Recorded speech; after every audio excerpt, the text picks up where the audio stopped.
When you head out from Gillette in Wyoming, you hit the open road heading towards South Dakota and you see lots and lots of motorbikes. Once you cross the border into the Black Hills, you run into lots of Americans who make the journey every year. But once you get to Sturgis, you'll see something you can't see anywhere in Australia. America's different. They embrace the motorcycle community all over the place. It's friendly here, it's fun here, attitudes are good. So our town has 6,700 people in it. Obviously during the motorcycle rally it swells to 400, 500 plus thousand people that come in and visit. So it's certainly unique, and it's just created a situation where people say, I'm going to Sturgis and I'll meet you there. So it's like a reunion every year. What were your impressions when you saw all the bikes in Main Street in Sturgis for the first time? All of us walked down, we just stood back and said there wouldn't be this many bikes in Australia, let alone in one spot here. Main Street is the place to be seen. And you can get just about anything you need in that Main Street. Yeah, everything there. T-shirts, hats, helmets, tattoos, just about anything, yeah. Now tell us the sort of activity that goes on here during the very special Sturgis Bike Week. Well, there's an amazing lineup of concerts. They had Kid Rock out at the Chip the other night, but they have country stars, rock and roll stars of all kinds. You've got the flat track races, you've got the drag races, you've got the wonderful touring, the Black Hills to die for as far as scenic riding goes. Lots of drinking. How important is Sturgis to the American motorcycle culture? Well, I think this is a unique part of the world. It's a beautiful place to ride. And the word got out years ago. They had some racing going on here in the hills, and word of mouth has turned this into a huge rally. It's amazing how many different types of bikes and clubs and people. It's a melting pot of motorcycling and very important. One of the impressions I got just walking around was that this isn't just a Harley venue. There's makes and models of all sorts of bikes here in very significant numbers.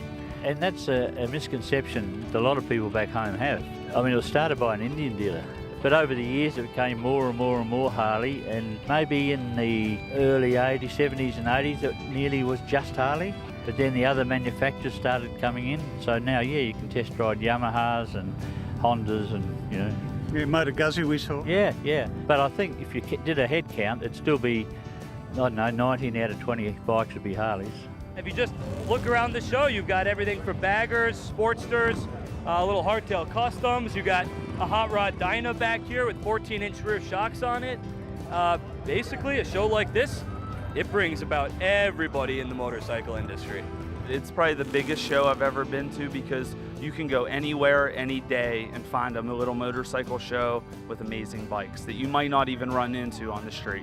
They reckon Aussies stick out anywhere, and I found one in the Main Street of Sturgis. Brett Cross from American Thunder magazine. Brett, what a year.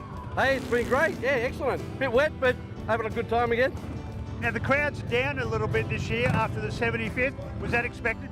Yeah, I think so. A lot of people were saying that the crowd next year will be down, which it has by about half, I think. This streets here last year, when you were walking around, was just so crowded. There's people everywhere.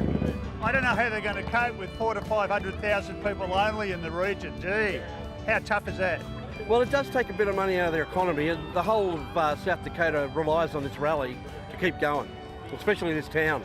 If you see it in the winter or any other time, there's hardly anybody here.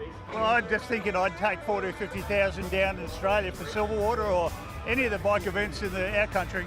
That'd be great to see you, but I don't think you're ever going to see that in Australia again, you know, or I mean, anything like that, ever, because of our laws and things like that. The police over here are fantastic. You can talk to them, they treat you well, and they don't pull you over because you're riding a Harley. Well, some of them actually look like they are Harley riders. Well, they are, yeah. And some of them are into the lifestyle, they're bushy beards, tattoos, all that sort of stuff.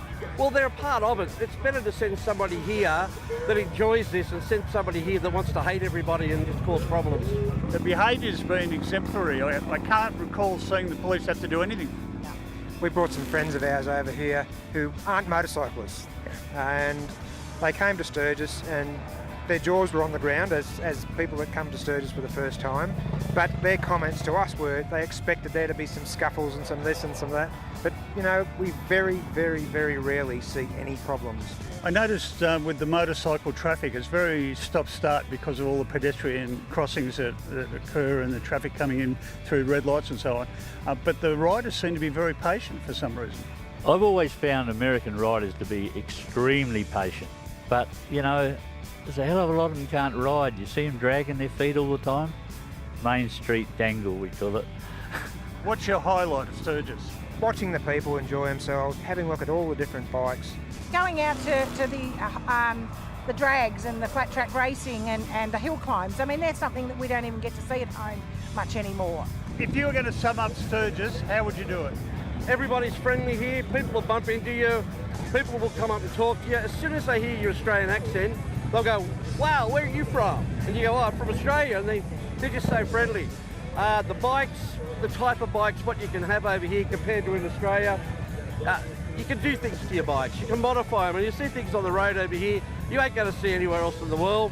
It's corny to say biker heaven, but, you know, As close as you get there. Well, as close as you get in this life.